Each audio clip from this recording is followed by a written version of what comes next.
Hi everybody and welcome to the channel. I am Richard. Today we are going out on an epic adventure. We are going to bring our armies, we're going to bring our allies, and we are going out into the woods to see if we hopefully can make it out on the other side. I'm going to show you Lord of the Rings, the card game. This is a 1 to 4 player game, it's a co-op game, and it's around 30 minutes per player. And this is about you going out on adventure with a bunch of heroes to complete quests. You can of course build your own decks in here, you can build your own campaign, and you can do a bunch of different things. What I am going to show you today is the starting missions, the starting decks, how to set up the game, and how to actually play it to get your campaign going in the future. So let's just take a look at this.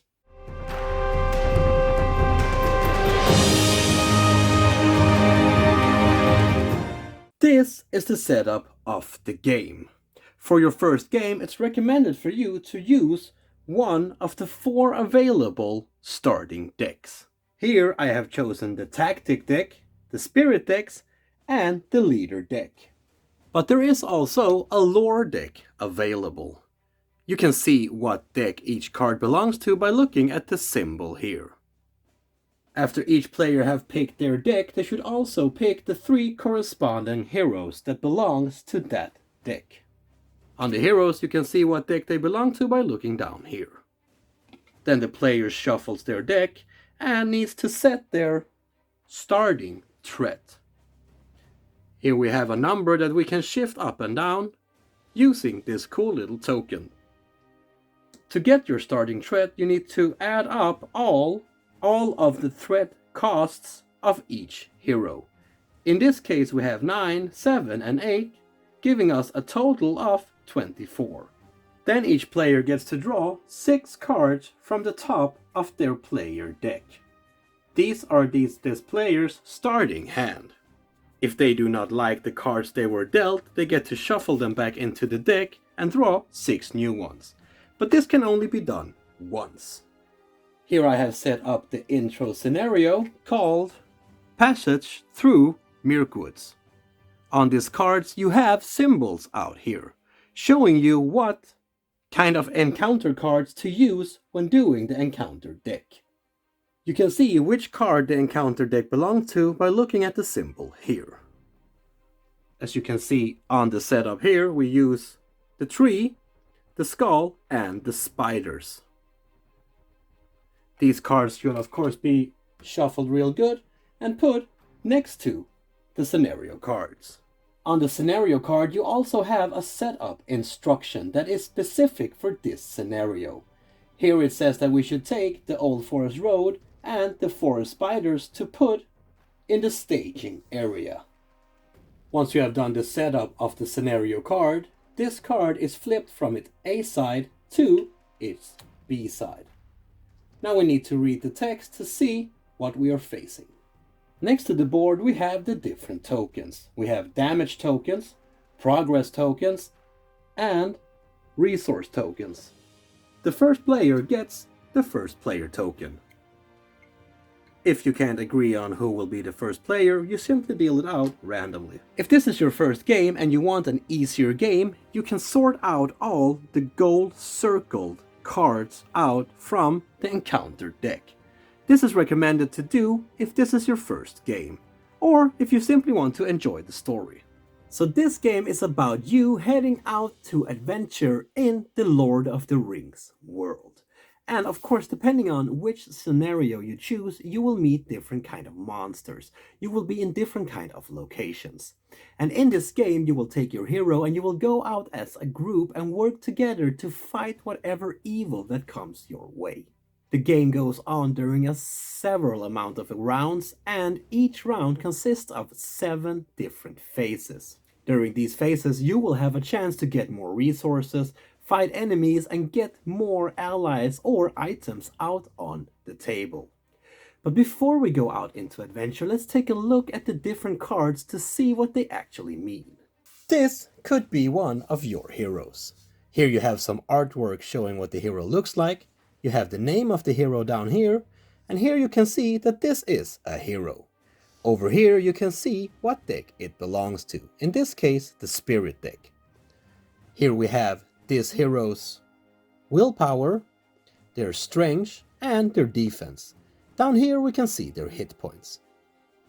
Here we have a text specifying what this hero's special ability is. But in your deck you also have allies, and they can have a bunch of different abilities helping you in your battle. Here we again have the name of this ally. Up here we have the willpower, strength and defense and hit points as well. And here we can see who they belong to, again the spirits. But up here we now have a value, looking a bit different than on the hero, because this is the cost for playing this card. Meaning that if you want to bring out the Wandering Took into the battlefield, you need to pay 2 resources. I will show you more about this in a bit. You can also play different events that will affect the battle in different ways. Here we have the name of this event. Up here we have the cost of how much it costs to play this event. But then we also have attachments. These are items or conditions that can be attached to either your allies or heroes, but also the locations themselves. Again, we have a cost, a name, and a special effect. So now we move into phase number 1. This is the resource phase. And resources are used to actually be able to paying the cost for playing your cards. Remember I told you that all the allies, attachments and so on, they have a cost in their top right corner to actually be able to put them out on the board. We need to pay that cost. So the resource phase is split up into 2 different steps. The first step is gaining resources. So we simply give each of our heroes 1 resource token each, and we put these down in their token bank. The next step of the resource phase is to draw 1 card from our player deck. This is where we have a chance to maybe get some allies, some weapons or some attachments that will help us in our gameplay, and we add these to our hand. Now, there is no hand limit in this game. You can have 1 or 20 cards on your hand. It doesn't matter. And the same way, you can keep how many allies, attachments, weapons, or whatever you have on your hand. So once we have gained some resources and gotten some good cards, hopefully up on our hand, we move into phase number 2. This is the planning phase. And this represents the phase where we sit down around a campfire, have some ale, and talk about what we need to play next. Because now we can play any amount of cards from our hands. And it can be attachments, it can be allies, it can be anything you want to. But you need to be able to pay the cost on the card. So starting with the first player, and then going clockwise around the table, each player get a chance to put out some allies or attachments on the board. But how do you actually pay the cost? Well, let me show you. So this player wants to play the Steward of Gondor, and it has a cost of 2 resources. We can see down here that this is a leadership card and belongs to the leadership deck, meaning that only resources from cards that has the leadership symbol can be used to be paid for this card. Now this player here is lucky. He have 1, 2 and 3 resources, and they're all from the leadership deck, meaning that they can easily pay 2 resources, 1 from Aragon and 1 from Theoden, to put these attachments into play. Now this is an attachment, so it should be attached to a hero or other characters. And you simply attach the card by putting it behind the hero that you want to attach it to. So that's the way you play cards. I mean, it's quite simple. You need to pay the cost of that card and then place it on the right space on the table. Depending if it's an attachment or an event, you will of course place it in different places. Some of these cards will actually start immediately to affect the game, and you will discard them afterwards. Just remember that the resources you use needs to be from the same kind of symbol, meaning that a leader needs to give the resources to a leader ally. They can never give resources to a spirit card. Now, players that starts out this game with the standard starting deck don't need to worry about this, because in this deck, all of the symbols are the same, so you never have to think about that. But when you start to construct your own deck and start to build it, you will put in different types of cards here, giving this game a little bit more of an edge, and it will be a little bit harder for you to actually pay the resources needed. And this is important to keep in mind when you build the deck, so you don't have too few heroes with one symbol, so you won't be able to play the cards at all, because that just doesn't make sense, right? But once you get a hang of it, it's actually not that hard. Now, once you have paid the correct cost, you take those money and you put them back into the bank. After the planning phase, we move into the quest phase. This is where we go out to adventure and try to actually affect the quest itself. The quest phase is split up into 3 different stages. The first one is where we need to commit heroes or other characters. You can commit an ally or you can commit an hero, either way you feel fit. To commit a hero or an ally to a quest, you simply exhaust them by putting them down on their side. So I want to commit these 2 here. The first player is the one that gets to go first, of course, and then the rest follows in clockwise order. So once each player have committed the characters that they want to commit into this quest, we move into the staging step. And this is where each player takes the top card from the encounter deck and places it out into the staging area. In this way, more enemies and locations will pop out into the quest and become a part of who we need to defeat to move on. Some of these cards has a text saying that when they are revealed, something happens immediately, and those texts are resolved when they are revealed.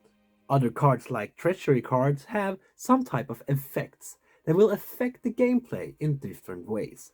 Once you have resolved the effect, you put that card into the encounter deck's discard pile. That was the staging. Each player takes one card from the encounter deck and put it out in the staging area. Once this is done, we move into the quest resolution step. This is where we need to add up the willpower of all of our committed characters to this quest. Remember, I said that each character has a willpower stated here up in the right corner. Now we need to add these together, because we need to have a higher amount of willpower than the enemies have threat. So we add up the enemy's threat, we add up our willpower, and we have a result. If we have a higher amount of willpower than the enemies had threat, we manage to progress in our quest, and we get to put some progress token on the quest cards. Depending on how big difference we had in willpower and threat will determine how many progress tokens we get to place on the scenario card. Meaning that if we had a total willpower of, for example, 20, and the enemies had a total threat by 18, we get to put 2 progress tokens on the scenario sheet. But if instead we are unsuccessful and we have less willpower than the enemies have threat, well, we need to raise our threat level on our threat dials here by the same amount of difference, just like we did when we were successful. Meaning that if we had 18 willpower and the enemies had 20, we need to raise our threat level on this threat tracker by 2. If any player hits 50 on these trackers, well, they are eliminated from the game. And if we have the same amount of willpower as the enemies have a threat, nothing happens. We simply just move on into the next step. To be able to move on in the scenario itself, you need to get the same amount of progress token on the scenario card as it's stated down here. Once you have managed to do that, you get to move on to the next card beneath. Once again, you have some lore text here, and then you can flip it around to see what will happen now. Again, you have an amount of progress tokens that you need to get on here to move on to the next card again. On the text down here, it might say some new setup or new rules that you need to complete to be able to move on. Once you have made it to the last card, you have a final text telling you what you would need to beat to be able to beat the game. So we're done with the questing phase for now, and hopefully we were successful and were able to put some progress out on the scenario sheet. If not, well, better luck next time. Phase number 4 is the travel phase, which we travel into at the moment. And here we can, as a group, of course, agree on traveling to a location. To do this, we simply take the card and we put it on the other side, away from the staging area and next to the active scenario card. Some of these cards may have a cost on them, meaning that you will need to pay to actually travel there. And of course, if you can't pay the cost, you can't travel. And you can only have one active location at a time. I mean, you can't be traveling to 2 different places at once, right? It just doesn't make sense. One location at a time. And if there's already a location there, well, you can't travel to a new one. You need to resolve this one first. So why would you want to go out and travel all of a sudden? I mean, you're in a quest here. You're not in it for a little travel and sightseeing, are you? Well, the thing is that when you move the location card over here, instead of having it in the staging area, the threat on this card does not count into the threat in the staging area, giving you a little bit of help in lowering the threat level. But from now on, when you're in this location, you can't put progress tokens on the scenario sheet. So from now on, when you're making progress, you need to put the progress tokens on the location instead. And once you have fulfilled the full amount stated on the location card, you get to discard this card and remove that location. And now you can go back on actually making progress on the scenario itself. So this is a fine balance. I mean, you want to lower the threat level, but at the same time, you really want to progress your scenario as well. So we're done with the travel phase. Now we have had a chance to take in the beautiful scenery and walk around a bit. Now we move into phase number 5. And now it's time for us to get a bit serious, because now the enemies comes running at us. And again, this phase is split up into different steps. The first step is the optional engagement. This is where the players can actually choose to engage an enemy in the staging area. And they do this by simply taking the enemy and putting them in front of them. Once that step is over, we go into engagement check. This is where we, in turn order, goes around the table to see if any enemies will jump at us, whether we want to or not. And we do this by checking the threat level of the players and compare them to the threat level on the enemy's cards. And if the engagement level of the enemy is equal to or lower than our threat, that enemy is now engaged with you. Congratulations, it's a boy. That was the encounter phase. Pretty nice, right? We got to see the scenery and now we get to meet its inhabitants. The great spiders and bats flying around your heads, trying to probably bite it off. Well, it's good that we now move into phase number 6, the combat phase. Now we actually have the possibility to hopefully defeat our enemies or at least protect ourselves. This phase is again split up into different steps, and the first step is to deal shadow cards to the enemy. To give an enemy a shadow card, you take the top card from the encounter deck and place it face down next to the enemy's card, starting with the enemy that is engaged with the first player, and then going clockwise around the table, dealing out the shadow cards to all engaged enemies. So that was the first step of the combat phase, to deal out shadow cards to all enemies that are engaged with the players. But we won't look at these cards just yet, because first we move into step 2 of the combat phase. And this is where we need to pick which enemy will attack what character. Now in this case we don't have that many choices because there's only one enemy. But if we had had several many enemies up here, we would have had to choose. And the enemies only attack once. So you can't choose the same enemy again. And then we need to choose one of our characters to be the defender. If we don't want to choose a defender, we don't have to, but it's recommended that you do, if you can. Because if your characters are exhausted like these two here, you can't use them as defenders because, well, they're tired. So we need to put out our little warrior here to defend ourselves.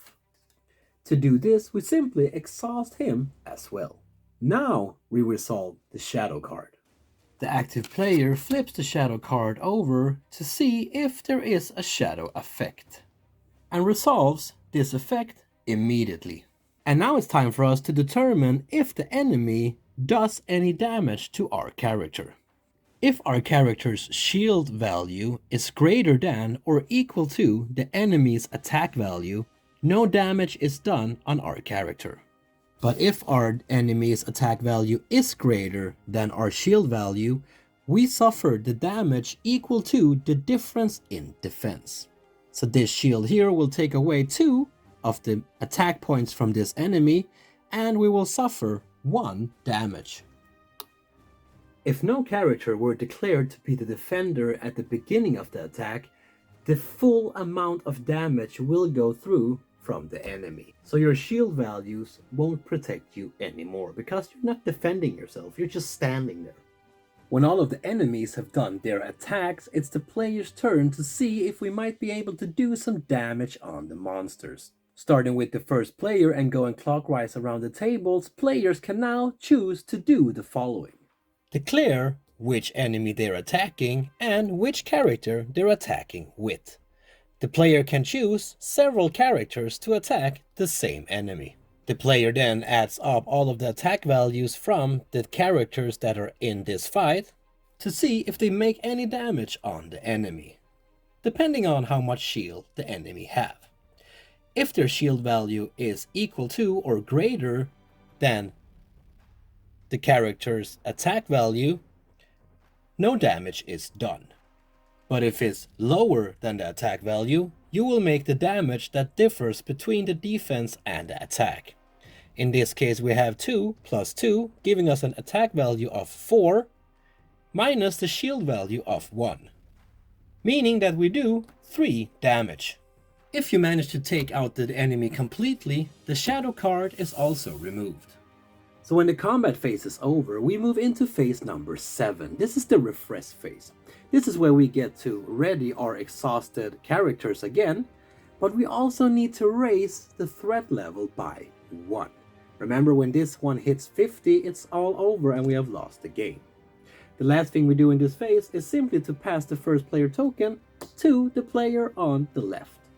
Now the game goes back to phase number 1 again, and we start all over battling these enemies. And we do this until we either are defeated or have actually managed to go through the scenario. This game is a lot of fun. It's fast, it's easy to learn, and the gameplay just flows on. But it's also pretty damn hard. I mean, the enemies here in the starting scenarios, they beat my ass several times. So you really need to get to know your cards before you start to play, to know which combinations will be the best. And it's also recommended to pretty soon get into the deck building mechanics of itself, because that's really where this game starts to shine. And building a deck, it's actually not that hard. There's not many rules, there's actually only 2 rules. The first rule is that you need to have at least 50 cards in your deck. The second rule is that you can't have the same card more than 3 times in your deck, meaning a card with the same title can only be in the deck 3 times and that's it. Other than those 2 rules, well, you're free to go, but you have some things that you need to consider, because it's tempting for you to just throw in the best heroes right away and just take the strongest allies, but they have a pretty high cost to play. Meaning that you will spend a lot of your time gaining resources and not really battling monsters. The same way you also have to have in mind that you can only give resources if it's the same symbol. So an ally with a spirit symbol would need to get resources from a spirit symbol character. Other than that, go ahead and make this game as ultimate fun as it can possibly be. And building the deck is also something that you can do in the group. You don't need to do that by yourself. Sit down with a group of friends and see who can get the best possible deck out of this game. In this box, you have 3 different scenarios that you can take on and start battling on. And of course, you can also create a campaign. There's 4 different starter decks in this box for you to take on at the beginning of your journey, so you can get to know the game. But like I said, you can also start to create your own decks using all of these cards. And there's a lot of different items, heroes, but also allies for you to use in these decks. You have items, you have traps, you have events that you can all use to make the most out of your journey. This game is made by Fantasy Flight Games, and by my opinion they have some of the best rulebooks in the industry. It's clearly described what you should and should not do and what you can or cannot do. It's all well pictured and all well detailed. All described in details what they actually means. You have numbers corresponding to their explanations and it gives you a clear picture of what to do. And if this is not enough, they also have the rule reference, where you can go into details if you have any more questions on some situations occurring that you don't understand. It's really just brilliant.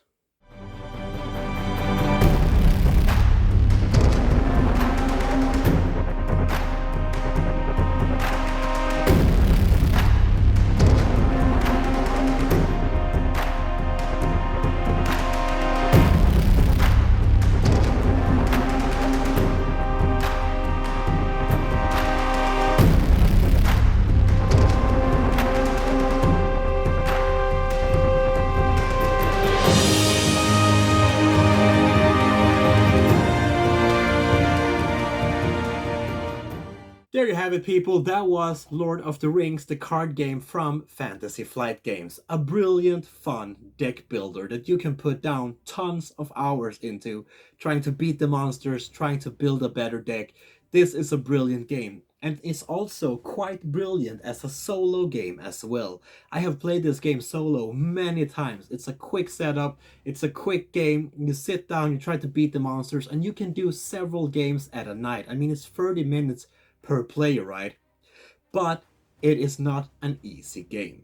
It's quite hard. It's quite hard to beat the scenarios. It's quite hard to beat the monsters, and some of them just rips you apart, which makes this game a lot of fun. But I like myself a hard game. I like myself a challenge. So if you like deck builders, and if you like a good challenge, and if you like the Lord of the Rings, well, check this game out. There will be links down in the descriptions where you can find the game or where you can find the website for Fantasy Flight Games. So check that out if you're curious.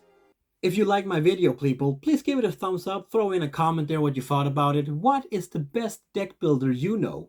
I don't know any. Do you? Please tell me. And if you like my channel, please subscribe to it because it gives me a smile on my lips every time. And until next time, people, please keep on spreading that board gaming love. Peace.